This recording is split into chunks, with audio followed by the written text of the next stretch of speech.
breton de Tréguier, mais qui fausse compagnie la Bretagne depuis des années, puisqu'il vit depuis des décennies en pays musulmans, Algérie, Afghanistan, Égypte, et puis actuellement Irak, voilà, en plus. Afghanistan, pas beaucoup. Oui, il ne fait pas trop bon être en ce moment, semble-t-il, bon, mais actuellement, il est à Jérusalem en tant que directeur de l'école biblique.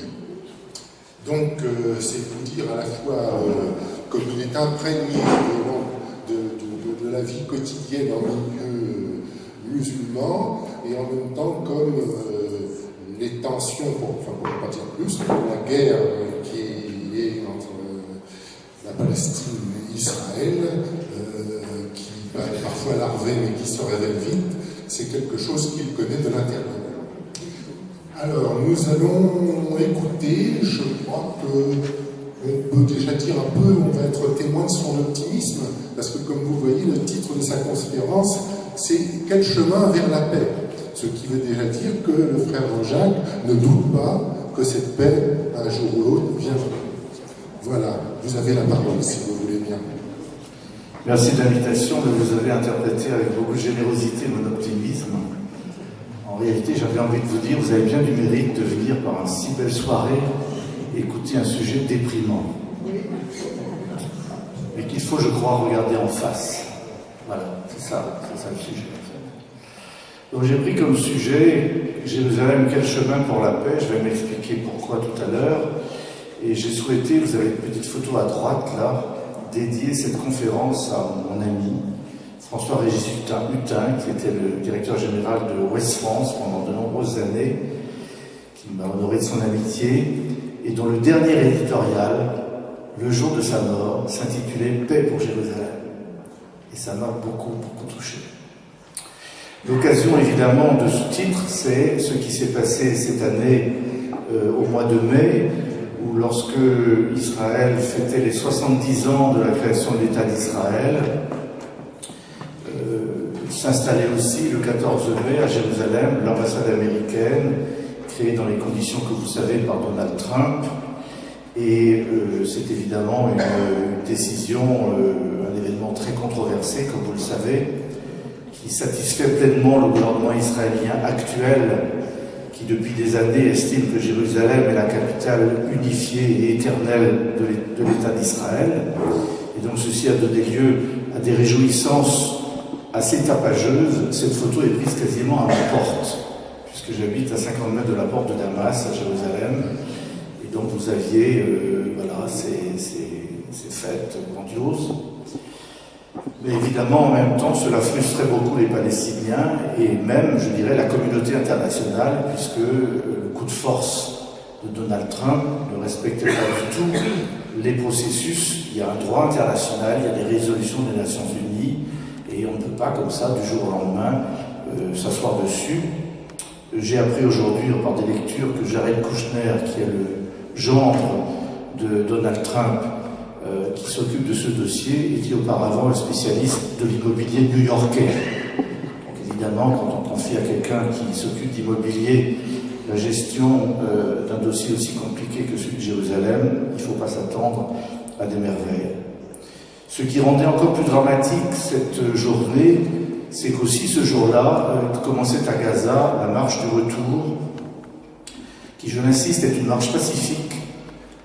J'ai des amis à la DGSE, qui sont les services de renseignement français, qui sont sur place à Gaza, et qui m'ont certifié que le Hamas vérifiait que les gens qui allaient vers la frontière n'étaient pas armés. Or, Israël avait indiqué qu'il ne ferait aucun cadeau, qu'ils avaient peur que la frontière soit franchie ou coupée, et donc ils ont tiré. Et donc il y a à ce jour 157 Palestiniens qui ont été tués, et 4000 blessés par balle, je dis bien par balle. Je pense qu'on peut gérer une manifestation autrement qu'en tirant les gens comme des lapins, mais ça c'est la situation. Et donc c'est vraiment dramatique, cette journée, qui crée des drames humains par centaines, et qui surtout nous met dans une situation bloquée. On a un peu le sentiment que d'un côté, on a un État d'Israël qui est de plus en plus otage d'une politique extrémiste, on va dire, j'y reviendrai, Et en face, on a des Palestiniens qui sont divisés, qui sont impuissants, qui n'ont pas de projet politique suffisant. D'où la question, quel chemin pour la paix? Question un peu lancinante, puisque, voilà, depuis longtemps, on se demande comment on va faire. Cette photo est prise sur un mur de Bethléem. Vous connaissez l'artiste Bansky, qui fait des peintures murales, et donc il a mis sur un des murs de Bethléem cette colombe de la paix avec un gilet pare-balles qui est visé par un viseur, puis vous avez des soldats à droite. Voilà, c'est un peu l'ambiance dans laquelle je vis, dans l'optimisme que vous m'avez promis, là n'est peut-être pas tout à fait au rendez-vous ce soir. J'avais choisi le titre et ensuite je me suis bagarré avec moi-même en disant mais qu'est-ce que je vais bien pouvoir leur dire qui apporte un bout de réponse. Alors j'ai fait un peu la tournée des popotes, je suis allé voir Monseigneur Sabat, Michel Sabat, un homme exceptionnel qui a été longtemps patriarche latin de Jérusalem, il est palestinien. Et il m'a dit ceci, il m'a dit, tu sais, il n'y a pas de solution en vue si l'on ne prend pas en compte la spécificité de cette ville. Et je crois en effet que c'est une clé intéressante, la spécificité de la ville. Et donc, donc pourquoi elle est spécifique? Parce que c'est une ville dont se réclament 3 religions monothéistes, hein, le judaïsme, le christianisme et l'islam. C'est une ville qui est habitée par 2 peuples, qui parlent 2 langues différentes, sans parler de tous les étrangers très nombreux qui y viennent au pèlerinage, que ce soit juifs, chrétiens ou musulmans. Voilà. Donc je vais essayer de vous donner un regard sur la situation, que je m'efforce d'être aussi objectif que possible, parce que, je ne suis pas antisémite. Je suis obligé de dire ça parce qu'aujourd'hui, quand on fait une critique de l'État d'Israël, en général, on est accusé d'antisémitisme. Donc je suis antisémite. Je dis ça d'entrée de jeu. Je ne remets pas en cause l'existence de l'État d'Israël, même si on pourrait dire beaucoup de choses sur la manière dont il a été créé. J'y reviendrai par la déclaration de Balfour, etc., en 1917. Mais voilà. Et je ne suis pas non plus un partisan, c'est-à-dire je suis plutôt quelqu'un qui vit sur place et qui estime que c'est important d'être là, même si c'est douloureux. J'ai vécu toutes les années du printemps arabe en Égypte. Je trouve beaucoup plus difficile de vivre à Jérusalem que de vivre à la place Tahrir, parce qu'il y a un côté un petit peu désespérant. Donc il faut essayer de comprendre pourquoi c'est compliqué cette question de Jérusalem. Donc je voudrais faire quelques rappels. Rappeler d'abord que, voilà, tout a commencé, donc vous avez la Palestine, hein, sous l'Empire ottoman, qui était un ensemble très vaste, qui couvrait une région qui allait de la Syrie à l'Irak actuel, à l'Arabie, à l'Égypte, un ensemble très énorme, qui donnait une certaine autonomie à chacune de ces régions. C'était un des bons aspects de l'Empire ottoman. Après la Première Guerre mondiale, les Britanniques, pendant la Première Guerre mondiale, les Britanniques, par le biais de Lord Balfour, ont promis aux Juifs, à M. Rothschild en l'occurrence, la création d'un foyer juif en Palestine. Je vous lis le texte. Le gouvernement de Sa Majesté envisage favorablement l'établissement en Palestine d'un foyer national pour les Juifs et emploiera tous ses efforts pour faciliter la réalisation de cet objectif, étant clairement entendu que rien ne sera fait qui puisse porter atteinte soit aux droits civiques et religieux des collectivités non juives existant en Palestine, soit aux droits et au statut politique dont les Juifs disposent dans tout autre pays. À cette époque-là, il y avait à peu près 10% de Juifs habitant le pays et 90% de Palestiniens. Donc on ne peut pas dire que c'était un peuple sans terre qui venait vers une terre sans peuple. Slogan sioniste connu, ce n'est pas exact. Donc cela a déclenché, dès la fin de la Première Guerre mondiale, un mouvement de colonisation, c'est-à-dire de colonies qui s'implantent, et qui sont liées, si vous voulez, à une sorte de nationalisme qui était né en Europe dans tout le XIXe siècle, qui s'était développé un petit peu partout. Et les premiers fondateurs du sionisme n'étaient pas absolument convaincus qu'il faille créer un État. Pourquoi? Parce que, après la ruine du Deuxième Temple en 70, s'est développée dans le monde juif une espèce de conviction que la vocation du monde juif, c'est peut-être d'être partout dans la diaspora, comme un ferment de quelque chose, et de ne pas être cantonné dans un pays. Vous voyez, enfin, on pourrait développer ce thème-là, mais il y a là une réflexion intéressante. Et du coup, voilà, le coup était parti. Ça a déjà entraîné pas mal de conflits dans les années 30. Hein, et en 1947, il y a eu donc le vote aux Nations Unies par une voix de majorité du partage de la Palestine, en 26 novembre 1947, qui a donc conduit le 14 mai 1948 à la création de l'État d'Israël. Donc, ce 14 mai, nous commémorions les 70 ans. C'était l'année des 7, hein, 1907 Balfour, 47 le partage de la Palestine, 67 la guerre des 6 jours, voilà. Bon. Et donc, cette création de l'État d'Israël va être appelée par les Palestiniens la Nakba, c'est-à-dire la catastrophe. Pourquoi? Parce que ça s'est fait de façon violente, de part et d'autre d'ailleurs, hein, mais il y a quand même eu un plus fort. Et 480 villages palestiniens ont été brûlés dans tout le nord du pays. 700 000 Palestiniens sont partis en exil. Donc ce sont les réfugiés palestiniens, d'où le fameux droit au retour, qui sont partis à cette époque-là vers la Jordanie, vers la Syrie, vers le Liban, vers les pays voisins, et puis un peu plus loin dans le monde. Et voilà. Et donc cet exode de 48 est une grosse blessure, évidemment, qui n'est pas guérie. On dit que beaucoup de familles sont parties, mais ont gardé la clé. Hein, et qu'ils disent un jour on reviendra. Pas très sûr.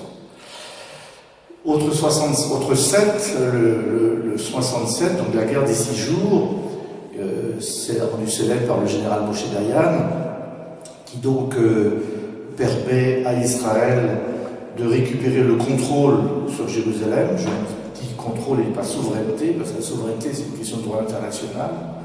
Et donc on voit à ce moment-là les Palestiniens, les Israéliens, enfin les Juifs arriver jusqu'au mur des lamentations, prier, etc. Et à ce moment-là, on est vraiment dans un face-à-face très dur entre l'État d'Israël et l'autorité palestinienne. Un certain progrès est fait au moment des accords d'Oslo, en 1993, lorsque, sous pression internationale, et à mon avis c'est une des seuls moyens d'avoir une issue, mais aujourd'hui on n'en a plus le courage, sous pression internationale, Yitzhak Rabin et Yasser Arafat ont signé une sorte de compromis. J'ai vécu quelques mois à Jérusalem après, et on voyait en effet s'ébaucher une solution à 2 États. Voilà, c'était pas parfait, mais c'était un compromis. Ouais. De temps en temps, il vaut mieux un bon compromis qu'un procès qui n'en finit pas. Et donc cela va durer jusqu'à la mort de Yasser Arafat en 2004. Mais entre-temps, l'ébauche fragile du statut de Jérusalem, qui avait été défini comme corpus separatum, un corps séparé. On avait dit, voilà, on va essayer de faire 2 États, mais Jérusalem c'est à part, c'est compliqué. Ce soir je parle de Jérusalem spécifiquement.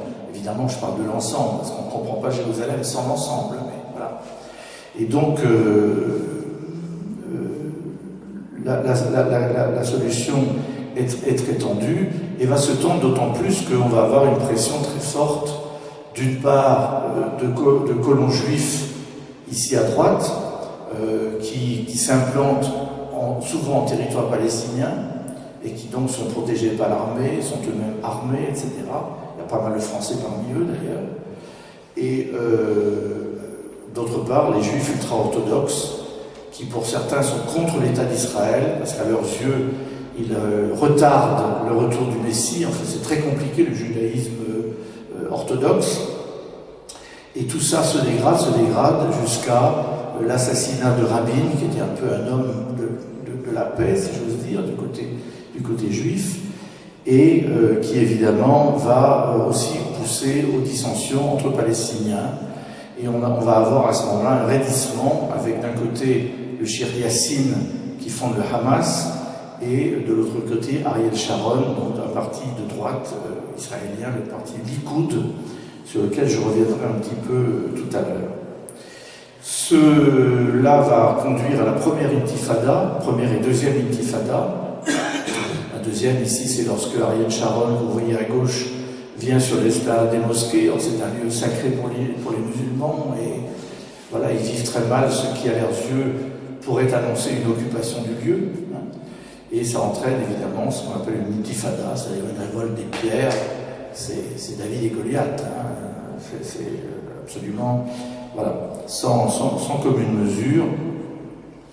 Et à ce moment-là, quand commence la construction du mur, il y a ici la nièce d'un dominicain qui vit à Jérusalem et qui, à 10 mètres de sa fenêtre, a un mur de 9 mètres de haut, comme ça, qui coupe tous les employés. C'est la maison de retraite des personnes âgées d'Aboudis.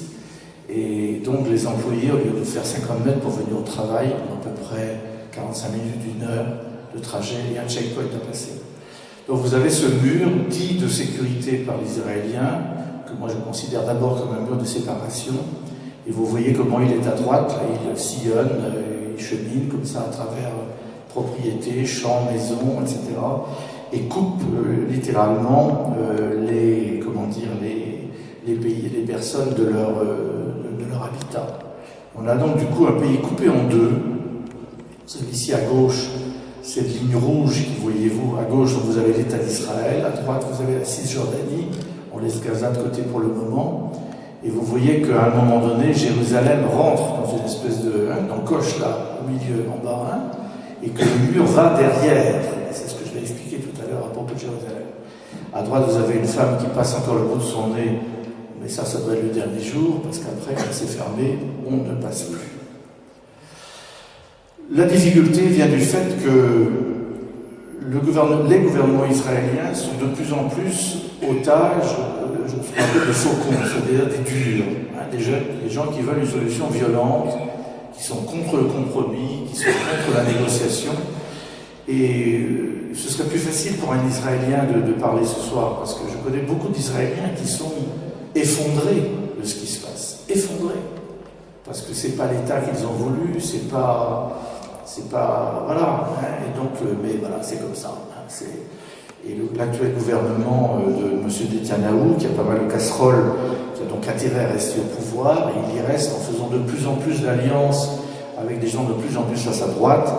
On a aujourd'hui, par exemple, comme ministre, M. Lieberman, je n'ose pas employer de qualificatif à son sujet, qui est ministre des Affaires étrangères, Naftali Bennett comme ministre de l'Éducation, etc., etc.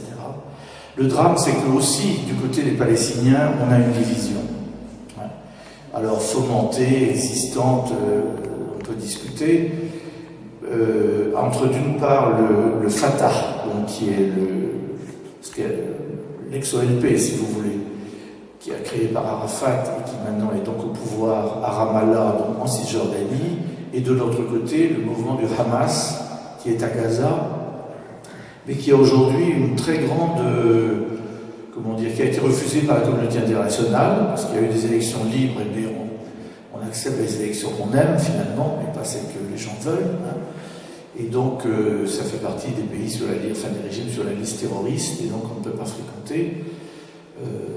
Même les diplomates de nos pays ne peuvent pas officiellement fréquenter les gens du Hamas, ce qui pose quand même problème, parce que quand c'est compliqué, il vaut mieux parler aux gens finalement. Et donc, vous avez de l'autre côté le Fatah, avec aussi le drame d'un manque de projet politique. C'est une direction qui est vieille, qui est usée, corrompue, parce que tout ce monde-là vit de l'aide internationale. Israël est très aidé, mais les Palestiniens sont également très aidés. Et quand l'argent coule à flot, c'est tentant de se servir au passage. Et donc c'est un petit peu déplorable, cette situation. Donc voilà, l'état des lieux, vous voyez, c'est pas brillant, c'est complexe. Donc les gens qui ont des idées toutes claires là-dessus, moi je demande à voir, parce que vraiment, c'est un dossier compliqué.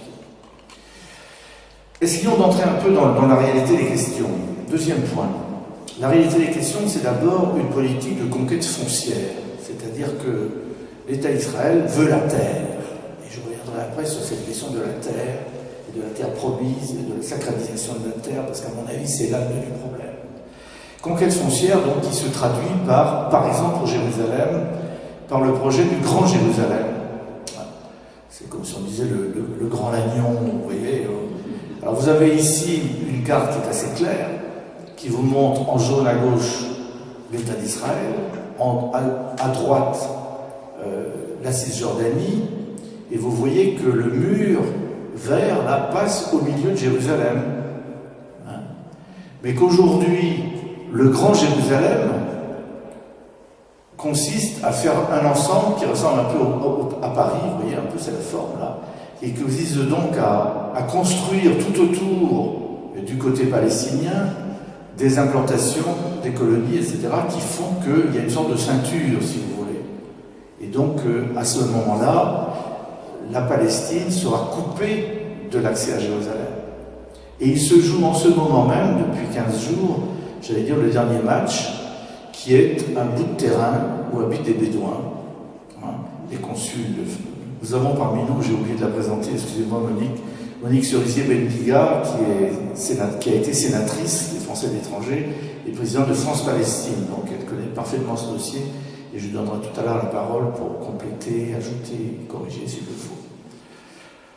Voilà, donc on a ce projet du Grand Jérusalem qui évidemment a pour but de créer une continuité spatiale et donc d'une certaine manière de cerner la ville par des colonies, de créer une continuité territoriale. Alors pour ceux qui connaissent dans le détail, vous avez toutes ces petites implantations de Azaria, Ma'ale Adumim, etc. Vous voyez, tout ça fait une conurbation. Mais évidemment, cette implantation de colonies en Cisjordanie est illégale du point de vue du droit international. Et régulièrement, par exemple l'autre jour, quel a été l'événement sur lequel, oui je crois, lorsque la petite palestinienne a été libérée à Tamimi, le gouvernement a dit ah ben on va faire 400 logements de plus. C'est comme pour dire, vous voyez, voilà. Vraiment, j'essaie de ne pas être partisan, parce que la seule solution, c'est la paix. Donc moi, j'essaie d'être nuancé, de ne pas... Voilà. Et donc cette extension des colonies, évidemment, se traduit par des expropriations, qui sont relativement faciles à faire parce que ces Palestiniens vivaient sous le régime de l'Empire ottoman, donc avec un système de propriété qui n'était pas celui que nous avons. Nous avons des cadastres pour nos maisons qui sont déposés en mairie et chez le notaire. Vous savez, quand c'est le droit coutumier, traditionnel, etc., certains ont des papiers, mais pas tous.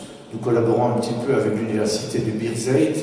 Je suis allé l'autre jour et je les voyais travailler sur les cartes pour essayer des gens, par exemple par les quittances d'électricité, etc., retrouver vous voyez, des signes d'une ancienne propriété. Mais cette extension des colonies, évidemment, crée de la violence parce qu'on exproprie les gens, et alors on dit toujours c'est vilain palestinien. Cela est aussi un problème pour Jérusalem, puisque vous avez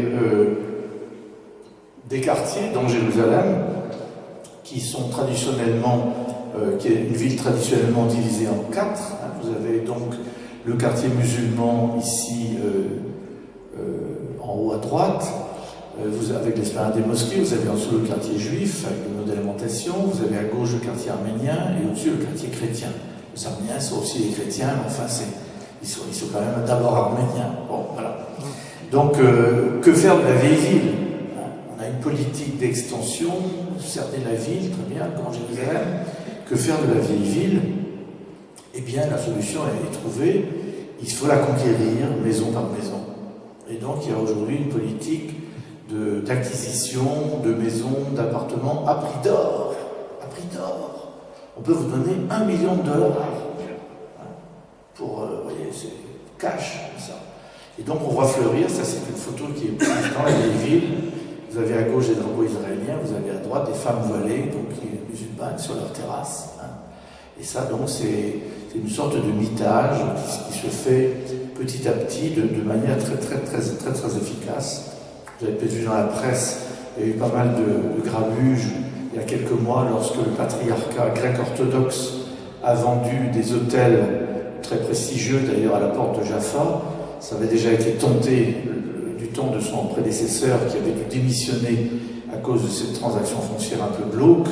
Et puis à nouveau, ça s'est fait, et donc il y a maintenant toute une rébellion au sein même de la communauté grecque orthodoxe contre le patriarche grec orthodoxe. Enfin, c'est un sacré bazar. Bon. Et ensuite, on arrive, j'allais dire, au cœur du problème, qui est les lieux saints. D'ailleurs, les problèmes, c'est entre juifs et musulmans. Les chrétiens, là-dedans, après, je vous dirai ce qu'ils font. Ils partent, en fait. Le problème, il est entre juifs et musulmans, puisque, évidemment, ce qui est ici l'esplanade du temple, eh bien, c'est ce qui reste du temple de Salomon, de l'ancien temple. Et donc, il y a une prétention à dire, mais c'est ça notre lieu saint. Et donc, ce qui reste pour le moment, ce fameux mur des lamentations, là où les Juifs vont prier, je dirais, c'est ce qui reste. Mais il y a un souhait de récupérer l'ensemble. Et donc, ceci, évidemment, fait une ville douloureuse, où l'on vient par des checkpoints. Je ne sais pas si vous avez vu des abattoirs où on amène des bestiaux, c'est à peu près comme ça, pareil. Et alors il y a un grillage tout autour, au-dessus, puis vous avez un tourniquet au bout, et puis voilà, là il y a un toit, mais souvent c'est dehors, sous la pluie, sur le jardinier de l'école publique par exemple, part de chez lui à 5h tous les matins, pour être à 7h30 au travail, parce qu'il dit il faut à peu près 2 heures pour passer le checkpoint. Notre comptable, qui est chrétien, je dis ça parce que c'est pas un méchant islamiste, qui a 45 ans, qui a des enfants, qui a un métier, je dois négocier tous les 6 mois son droit de passage, et il ne peut passer qu'à pied, il ne peut pas venir avec sa voiture, donc il laisse sa voiture à Bethléem, où il habite, qui est à 8 km, et puis il prend un bus, voilà, ça c'est le quotidien. Donc c'est une vie un peu impossible quand même, c'est une vie voilà, qui est vraiment difficile. Donc ça c'est le premier aspect, la conquête foncière, l'obsession de la terre, si vous voulez, et si possible de la terre sans ceux qui y habitent. Le deuxième aspect, c'est la bataille démographique. C'est une autre obsession des Israéliens, où ils réussissent moins bien. Aujourd'hui, l'État d'Israël compte 8 500 000 habitants, dont 21% d'Arabes israéliens. C'est-à-dire, ce sont les Arabes de 48, si vous voulez, dont les villages ont été pris, etc., dans le territoire d'Israël, qui ne sont pas partis en exil, et donc qui aujourd'hui sont à peu près 1 800 000. Pourquoi y a-t-il 8 millions et demi donc il y a 6 millions et quelques d'Israéliens. Donc beaucoup de gens sont venus à cause de ce qu'on appelle l'Alia, c'est-à-dire ils sont revenus. Alors on a d'abord une politique d'importation massive d'immigrés, beaucoup de Russes à une certaine époque, des Éthiopiens à une autre époque, etc. Et puis la natalité aussi, surtout les Juifs très pieux font beaucoup d'enfants. On voit des poussettes partout, 5, 6, 7 enfants, c'est courant. Et les Palestiniens, eux, sont 4,9 millions, 3 millions en Cisjordanie, 1,9 million à Gaza. Donc voilà, donc vous avez, vous voyez, une situation. Et dans Jérusalem même, vous avez à peu près encore presque 40% de la population qui est palestinienne. Mais sur 850 000 habitants, vous voyez que la proportion de quand même population juive est importante. On va en gros vers 60% de population juive et 40% de population arabe. Ça, ce sont les chiffres israéliens officiels. Il y a un certain échec de la politique de judaïsation de la ville. C'était un peu le projet, évidemment. Pourquoi ? Parce que, eh bien, il y a une résistance, si vous voulez. Il y a une sorte de forte résilience des Palestiniens, parce qu'ils sont nés là, parce qu'ils veulent vivre là, etc. C'est leur pays. Et donc, voilà, les gens s'accrochent malgré les difficultés, malgré les tourniquets, malgré les soldats, etc. Et vous avez donc là les chiffres actuels. Ceci conduit donc à ce qu'on appelle une sorte de violence de basse intensité. La violence de basse intensité, c'est un concept des politologues pour définir une situation qui n'est pas insurrectionnelle, c'est pas la guerre civile, mais c'est, on va dire, la guerre. Du côté de Gaza, c'est les roquettes, mais ces roquettes, c'est des trucs misérables, c'est des tuyaux qui sont remplis de produits engrais, etc. Je veux dire, c'est rien du tout. Je ne dis pas que ça ne baisse pas, mais je veux dire, c'est l'arme du pauvre. Et de l'autre côté, vous avez une arme encore plus pauvre, c'est les fameux couteaux. Donc vous avez eu ces attentats au couteau assez importants il y a 2 ans, qui étaient une sorte de signe du désespoir, parce que quand un Palestinien attaque un soldat israélien au couteau, évidemment, il est abattu immédiatement, puisqu'il n'y a pas de sommation, il n'y a pas de... et il y a une impunité, donc ils peuvent y aller, ils sont tranquilles, voilà. Et ça entraîne donc tout de suite une répression très très forte, avec du côté israélien, évidemment, une très grosse force de frappe. À droite, les hélicoptères Apache, à gauche, ce qu'on appelle le dôme de fer, Iron Dome. C'est ce que je vois quand je vais à la plage, figurez-vous. Et des drones? Non, ce n'est pas des drones à gauche, ce sont des missiles. Iron Dome, le dôme de fer, ça consiste, c'est la guerre des étoiles, ça consiste quand vous avez un missile qui est tiré, il est repéré et on l'intercepte en l'air, etc. Ça coûte 50 000 $ pièce. Et on voit ça depuis la plage, puisque c'est tiré surtout depuis Gaza. Voilà, donc c'est pas drôle tout ça. Alors qu'est-ce qui empêche le processus de paix d'aboutir? D'abord, je pense qu'il faut comprendre que Jérusalem est une ville pas comme les autres, et Vincent Lemire, qui a fait un très bon livre il y a 2 ou 3 ans, qui s'intitule Jérusalem, histoire d'une ville-monde, a eu cette formule que je trouve très bonne, Jérusalem, une ville épileptique, agitée. Et je lis encore, écrasée de mémoire, au pluriel, démembrée par les revendications et les appropriations, on pourrait aussi dire expropriation. Une ville où le monde entier se donne rendez-vous pour s'affronter, se confronter, se mesurer, laboratoire du vivre ensemble ou de la guerre civile, laboratoire de la citadinité ou de la haine de l'autre. C'est très bien résumé, parce que beaucoup des éléments sont là. À savoir, évidemment pour les Juifs, c'est une ville sainte, puisque c'est supposément la ville où David est arrivé avec l'Arche d'Alliance. Vous avez ici à gauche le plan supposé de l'Ophel. Ce qu'on appelle l'Ophel, c'est donc la première implantation de David quand il arrive en Canaan. Alors, l'histoire, même la Bible, décrit comme une chose extraordinaire. En fait, les archéologues, y compris israéliens, et Israël Finkelstein en tête, aujourd'hui, disent que c'était un petit village, c'était un hameau, c'était pas grand-chose, mais symboliquement, c'est important. D'où les fouilles très importantes qui sont faites dans Jérusalem, un peu partout, pour essayer à tout prix de retrouver les traces, la preuve, etc. Et évidemment, ce qui aurait dû être, ce qui était le temple de Salomon, alors ça c'est une image rêvée, évidemment, enfin on a quand même des éléments à partir des textes de Lévitique, etc., et de l'Ancien Testament, donc un temple qui était au-dessus, en quelque sorte, de l'Ophel, hein, sur l'actuelle esplanade, et où il y avait donc, finalement, le Saint des Saints, le lieu où on brûlait les offrandes. Alors ce temple a été détruit, le premier temple a été détruit en 586 par Nabuchodonosor, qui déporte les Juifs à Babylone, vous connaissez le livre des rois, et sous l'édit de Cyrus, ce qui a fait appeler Donald Trump le nouveau Cyrus, Cyrus, roi des Perses, permet aux Juifs de revenir dans leur terre, et donc le temple est agrandi par Hérode et détruit à nouveau ensuite par Titus en 70 de notre ère. Donc voilà, c'est évidemment un lieu saint très important pour le judaïsme et on le comprend. Hein.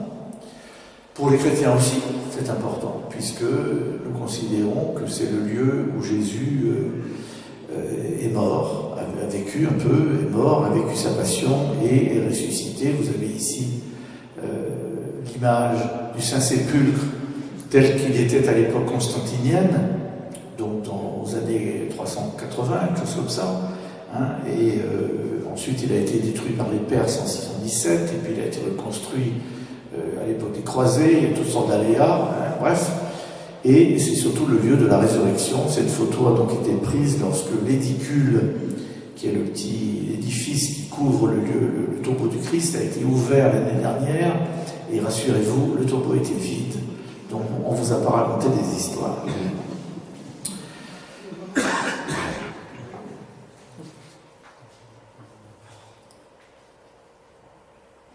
C'est également une ville importante pour les musulmans, puisque à droite ici vous avez la mosquée d'Al-Aqsa, qui est considérée comme le 3e lieu saint de l'islam, après la Mecque et Médine. Et donc beaucoup de musulmans, ceux qui en tout cas qui peuvent venir à Jérusalem, y vont prier.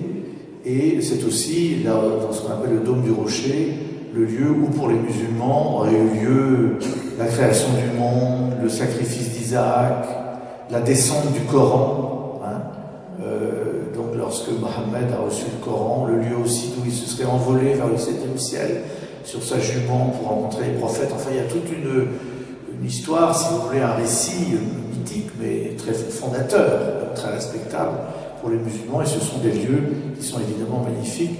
Je signale d'ailleurs que par rapport à une des photos précédentes, ça a été construit sur le plan, parce que les musulmans ont voulu le faire aussi beau.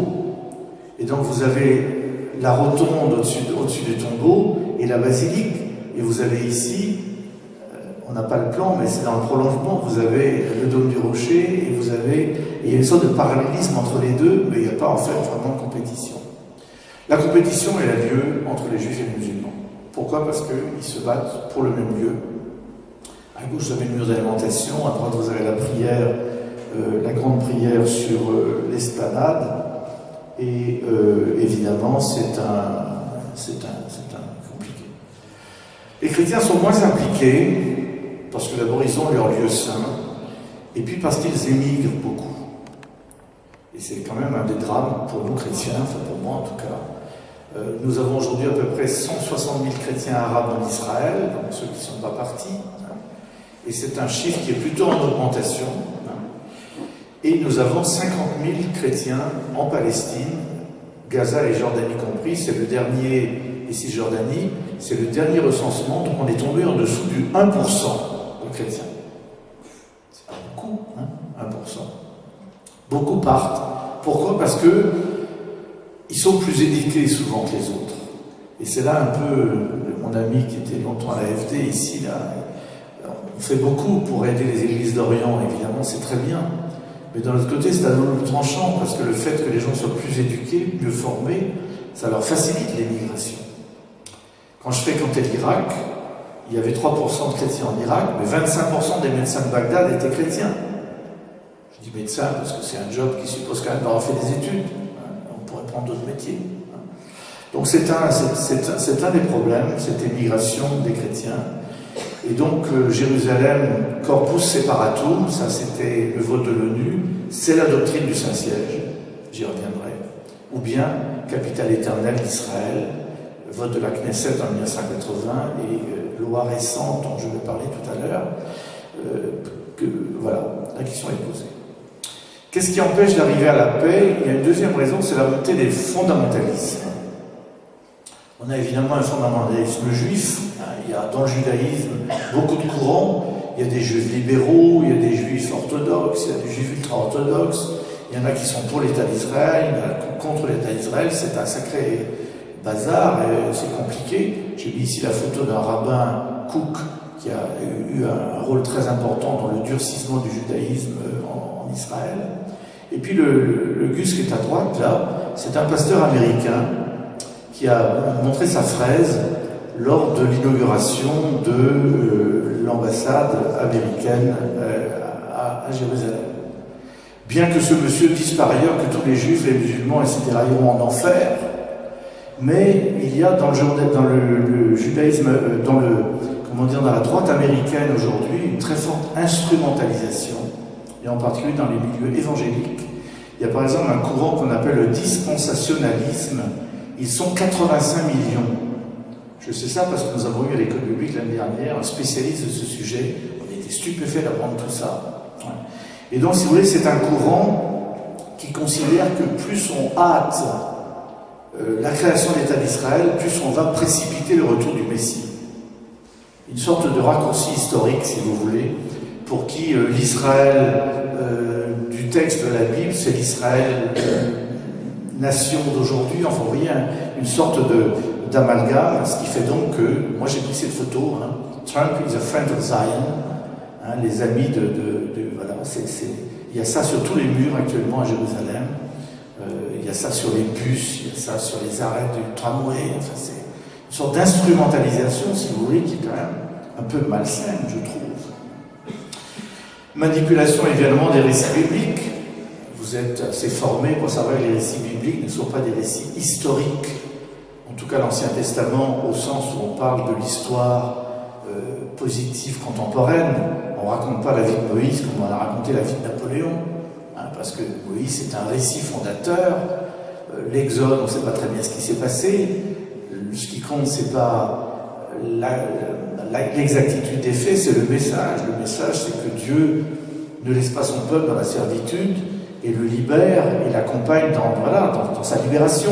C'est ça qui compte, c'est ça le message. Et du coup, on va évidemment travailler sur l'archéologie. Je dirige une école biblique et archéologie française. J'aime autant vous dire que c'est très sportif, le côté archéologique, parce qu'au plan politique, ici, par exemple, on a une stèle, on a trouvé la mention peut-être du mot Israël en 1200 avant Jésus-Christ, alors tout de suite, les titres des journaux, etc. À voir. Troisièmement, qu'est-ce qui empêche d'arriver à une solution? C'est évidemment l'échec du soi-disant processus de paix. Le fait, si vous voulez, que les accords d'Oslo ont fait long feu, et aujourd'hui, on est vraiment sous la coupe des plus durs, des plus durs du côté israélien, mais il y a aussi un durcissement, ou en tout cas un manque de projets politiques bien construits du côté palestinien. Il y a eu toutes sortes de tentatives, le quartet, le processus de paix, etc. Je n'y reviens pas parce que c'est complètement déprimant de parler de tous ces choses-là qui n'ont pas donné grand-chose. Et c'est l'impasse malgré beaucoup d'initiatives de paix.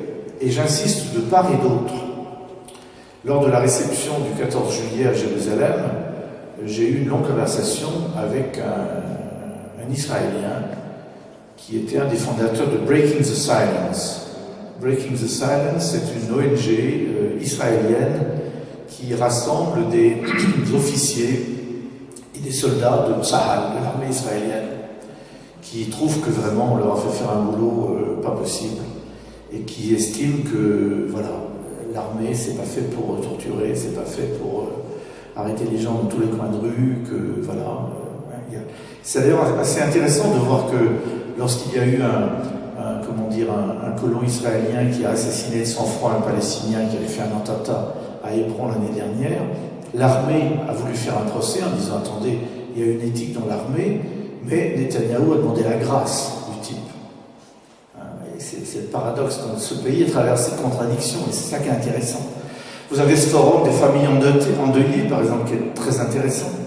C'est des femmes israéliennes et palestiniennes qui toutes ont perdu leur enfant et qui pleurent de la même manière, et qui sont des mamans de la même manière, et qui disent c'est pas possible votre histoire, c'est un truc de fou, il faut qu'on trouve des solutions. Le centre de Shimon Peres pour la paix, rabbin pour les droits de l'homme, centre judéo-arabe de Givat Hamiva, Elijah Interfaith Institute Neve Shalom, fondé par un dominicain Bruno Hussard, d'origine juive, etc., etc. Je pourrais faire une liste de 200, et c'est intéressant, mais on est vite découragé parce qu'on dit oui, mais ça nous mène où? Vous voyez, on ne voit pas. Et donc on se dit au fond, quelle perspective? Et je finirai là-dessus. Le problème, c'est que voilà, on a aussi une direction palestinienne déconsidérée, usée, qui ne se renouvelle pas. Le fait aussi que le pays soit coupé en deux, entre la Cisjordanie et Gaza, fait qu'il n'y a pas de continuité territoriale, on ne peut pas aller venir, on ne peut pas organiser des élections. Enfin, moi, je dirige une école d'archéologie. Nous avons eu pendant 15 ans, à la demande du gouvernement français, des chantiers de fouilles à Gaza. Nous avons trouvé des monastères byzantins exceptionnels. Ça fait 5 ans que mes archéologues n'ont pas pu aller à Gaza. Et donc aujourd'hui, nous sommes réduits à diriger les travaux par Skype. C'est-à-dire qu'on a des rendez-vous Skype à Jérusalem avec nos types de Gaza qu'on a formés il y a 10 ans. Et on lui dit montre-moi où tu es, là où tu as placé comment cette pierre, enfin. Tomber sur la tête, quoi. C'est quand même de la folie tout ça. Alors, comment en sortir? Quelle perspective? La première chose, je crois, c'est qu'il est urgent de revisiter la notion de terre promise. Bien entendu, il est question de terre promise dans la Bible. Voici dans la Genèse, par exemple, Dieu promet une terre à Abraham et à sa descendance. L'Éternel apparut à Abraham et dit « Je donnerai ce pays à ta postérité ». Et Abraham bâtit là un autel à l'Éternel qui lui était apparu. Car tout le pays que tu vois, je le donnerai à toi et à ta postérité pour toujours. Promesse faite à Abraham, renouvelée à Moïse, qui ne verra la terre promise mais n'y entrera pas. Je suis apparu à Abraham, Isaac et Jacob, j'ai établi mon alliance avec eux pour leur donner le pays de Canaan. C'est pourquoi dit aux fils d'Israël, je vous ferai entrer dans le pays que la main levée j'ai donné à Abraham, Isaac et Jacob, je vous le donnerai en possession. Donc il y a bel et bien, évidemment, une promesse de la terre. Mais comment faut-il entendre cela? Le don de la terre, vous avez ici, j'ai établi mon alliance. Le don de la terre, il est lié à la fidélité à l'alliance. Le Deutéronome dit ceci, si ton cœur se détourne, si tu n'écoutes pas, si tu te laisses entraîner à te prosterner devant d'autres dieux et à les servir, je te le déclare aujourd'hui, tu disparaîtras totalement, tu ne prolongeras pas tes jours sur la terre où tu t'as entré pour en prendre possession en passant le Jourdain. Donc d'une certaine manière, je dirais, qu'est-ce que c'est que cette terre promise? C'est quoi une terre promise? Il y a un psaume très beau, psaume 87. Elle est fondée sur les montagnes saintes. Un jour, évidemment, Jérusalem, c'est mythique. Un jour, il y a des années, j'arrive à l'aéroport de Tel Aviv et j'étais dans le Chérout, qui est la petite navette où il faut être 10 avant qu'on parte. Et puis il y avait des Juifs qui arrivaient du Canada, chapeau, papillote, manteau noir. Puis à un moment donné, ils sortent, ils se mettent à danser. Ils se mettent à danser et à chanter ces psaumes, de monter vers Jérusalem, parce qu'évidemment, c'est une émotion. C'est comme pour un chrétien, quand pour la première fois, je me souviens, je suis allé avec des amis à Compostelle, quand on a marché 1500 km, et qu'on voit, on pleure presque, on est ému, c'est légitime. Le psaume dit ceci, elle est fondée sur les montagnes saintes, le Seigneur aime les portes de Sion, plus que toutes les demeures de Jacob, pour ta gloire, on parle de toi, ville de Dieu. Je cite l'Égypte et Babylone, entre celles qui me connaissent, voyez Tyr, les Philistines, l'Éthiopie, chacune est née là-bas, mais on appelle Sion ma mère, car en elle tout homme est né. Tout homme, c'est lui le Très-Haut qui la maintient, etc. Origine sur des peuples, le Seigneur écrit, chacun est né là-bas, tous ensemble ils dansent, ils chantent en toi toutes nos sources. Il y a quelque chose, la terre promise, c'est évidemment pas des mètres carrés, d'abord. C'est une patrie spirituelle, alors qui peut se concrétiser par du territoire, mais c'est d'abord un message spirituel. Alors évidemment, on est loin des diatribes évangéliques des chrétiens américains. Trump is a friend of Zion. Vous voyez, c'est une lecture complètement littéraliste de la Bible, et encore plus du néo-sionisme de certains disciples de Meir Kahan, qui était un rabbin très très dur. Et donc je pense qu'ici on touche à la véritable vocation de Jérusalem, et en fait c'est ça ma réponse. La véritable vocation, c'est ça, en elle tout homme est né, c'est-à-dire c'est une vocation d'universalisme, d'acceptation de nos différences. Nous qui avons tant de mal aujourd'hui à vivre ensemble, y compris nous Européens, qui sommes en train de refaire des frontières, des murs, de dire Schengen, finalement c'était une bonne idée, etc., etc. Ce démon des identités meurtrières, comme disait Amin Malouf. Nous sommes là, d'une certaine manière, provoqués à réinterroger. Et les chrétiens de Jérusalem, déjà, vivent un peu ça, cette universalité, puisque à Jérusalem, les chrétiens des diverses confessions prient ensemble. On rigole beaucoup des querelles du Saint-Sépulcre, mais vraiment, c'est complètement anecdotique et marginal. C'est au contraire un lieu où on vit ensemble. Il peut y avoir quelques coups de balai quand on n'est pas d'accord un jour de la veille de Pâques, quand il y a... Mais enfin, voilà, là vous avez par exemple, à la fin de la semaine de l'unité à Jérusalem, vous avez l'évêque grec catholique à droite, puis l'évêque syriaque orthodoxe, puis l'évêque copte, puis le pasteur luthérien, puis un prêtre latin, puis derrière un père blanc, puis un moine de la gauche. Enfin, l'Église catholique vit déjà cette universalité à Jérusalem, et tout le monde, d'une certaine manière, est appelé à ça. We refuse to be enemies. Nous refusons d'être des ennemis. J'ai pris ça près de la tente des nations. C'est un lieu assez étonnant près de Bethléem. Famille palestinienne qui est entourée, cernée de colonies, cernée. On a mis des gros blocs de béton pour qu'ils puissent venir chez eux en voiture, etc. Et ils disent on refuse d'être vos ennemis. J'ai lu aussi un très beau livre de Dr Aboulaïch qui a eu ses 3 filles tuées dans un bombardement à Gaza, et qui a intitulé son livre je ne haïrai pas. Je refuse de haïr. une sacrée force d'âme, hein, quand on a perdu ses filles. Mais voilà, les familles ont dû endeuiller ces femmes qui s'assoient ensemble. Donc je crois que la vocation de Jérusalem, en fait, c'est un laboratoire de vivre ensemble, c'est une invitation à la réconciliation, c'est le rappel de notre incapacité, ou en tout cas de notre difficulté à vivre l'universalisme, et on ferait bien de regarder balayer devant nos portes en ce moment en Europe. Et le Saint-Siège, de ce point de vue-là, je crois, a une position qui est sage, au sens où il essaie de respecter la dimension sacrée de la ville pour les trois religions monothéistes, donc en établissant des relations diplomatiques avec la Palestine, avec l'État d'Israël, etc., et qui essaie de promouvoir une solution. Alors, la perspective à défaut de conclusion, c'est ça. C'est cette phrase, je crois, de Benoît XVI, que j'ai trouvée excellente, quand il est venu à Jérusalem en 2009.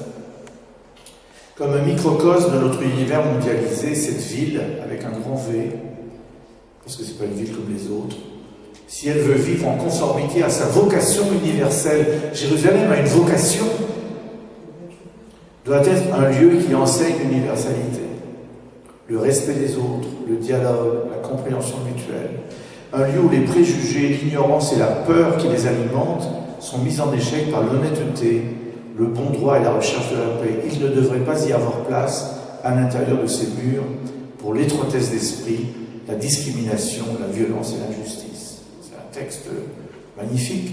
Et alors l'autre jour, en partant de Vieux-Marché, où était Marie-Ange, il y avait la petite fille de Louis Massignon, très grand islamologue français, fondateur de ce pèlerinage islamo-chrétien.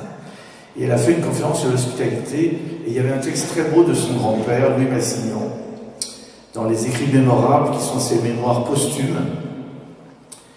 Et j'ai trouvé que ce texte est très beau et éclairant. Ce peuple, dont le peuple juif, ne comprend plus que la manière héroïque dont Abraham a pratiqué la vertu d'hospitalité, vous savez, le chêne membré, les anges qui arrivent, on tue l'agneau, etc., on accueille l'étranger. La manière dont il a pratiqué l'hospitalité ne lui a pas valu seulement la Terre Sainte en héritage, mais d'y faire entrer tous les autres étrangers que son hospitalité a bénis. Signe annonciateur de la consommation finale du rassemblement de toutes les nations. Voilà, si Jérusalem a une vocation, c'est ça. C'est d'être le signe d'une vocation à l'unité. Ce qui est un défi très difficile pour les hommes.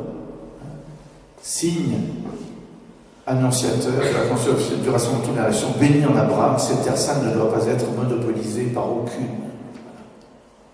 Alors évidemment, on est très très loin de ce qui se passe aujourd'hui, et je vais laisser Monique Cerisier-Benguiga commenter ce dernier événement d'actualité, parce qu'elle le suit plus sérieusement que moi. Je crois que vous êtes vice-président de l'IREMO également.